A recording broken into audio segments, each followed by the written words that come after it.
Hello friends, আমি সুপ্রিয় আর আজ চলে এসেছি তোমাদের জন্য আর একটা নতুন ভিডিও নিয়ে। আমি এখন আছি বহরমপুরে। বহরমপুর একটা হিস্টোরিক্যাল প্লেস, আর এই ইতিহাসের পাতা থেকে একটা অধ্যায় আজ আমি তোমাদের সামনে তুলে ধরার চেষ্টা করছি। আজ আমি যাচ্ছি পার্ল লেক অথবা মতিঝিল। এই মতিঝিল অবস্থিত বহরমপুরের লালবাগ মহকুমায়। মতিঝিল আসতে হলে স্টেশন থেকে প্রায় 10 কিলোমিটার টুকটুকে চেপে আসতে হবে। টুকটুক যাকে আমরা টোটো বলি, এখানে সেটা টুকটুক নামে পরিচিত। বর্তমানে এই মতিঝিল ওল্ড মতিঝিল আর নিউ মতিঝিল নামে বিভক্ত।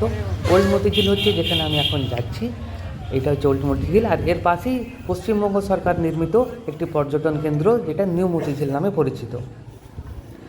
এই মতিঝিল নবাব মোহাম্মদ নওয়াজিস আলী খান, যিনি ছিলেন বাংলার প্রথম স্বতন্ত্র নবাব আলীবর্দী খানের জামাতা, এই ঝিল তিনি নির্মাণ করেন 1163 হিজারি অথবা 1750 খ্রিস্টাব্দে। শোনা যায় এখানে সোনালী মুক্তোর চাষ করা হতো।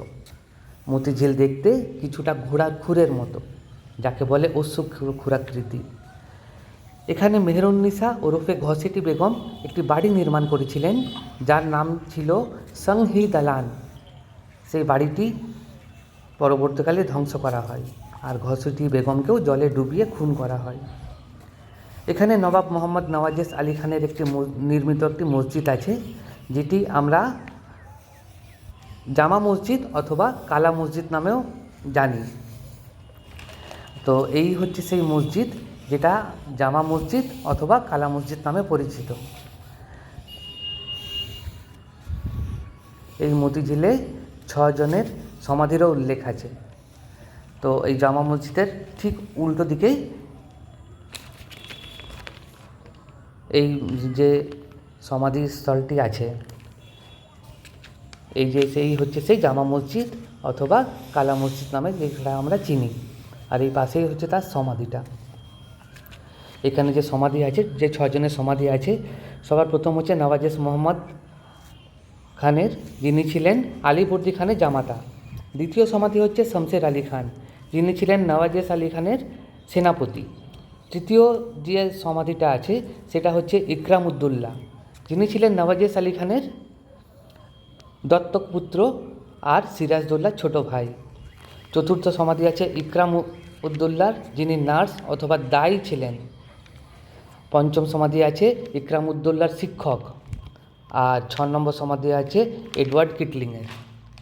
এই 6 জনের সমাধি এখানে আছে। এই সেই সমাধিস্থল যেটা তোমাদের সামনে আমি তুলে ধরলাম। আর এখন আমি যাচ্ছি সেই মতিঝিল তোমাদেরকে দেখাতে, যেখানে কথিত আছে এক সময় নাকি সোনালী মুক্তোর চাষ করা হতো। এই হচ্ছে সেই মতিঝিল।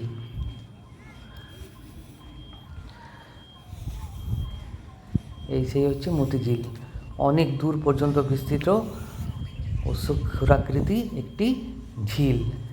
এই ঝিল একসময় ভাগীরথী নদীর একটা অংশ ছিল। এই সেই সুবিস্তৃত নদী মতিঝিল। এটা হচ্ছে ওল্ড মতিঝিল। নিউ মতিঝিলটা তোমাদেরকে অন্য একটা ভিডিওই দেখাবো। এখানে বলা হয় যে মেহেরুন্নিসা বা ঘসেটি বেগম একটি বাড়ি বানিয়েছিলেন। সেই বাড়িটির মধ্যে তিনি তার সমস্ত সম্পত্তি লুকিয়ে রেখেছিলেন। সেই বাড়িটি অনেক চেষ্টা করেও ভাঙা যায়নি, এর কোনো দরজা নেই। এই হচ্ছে সেই বাড়িটি।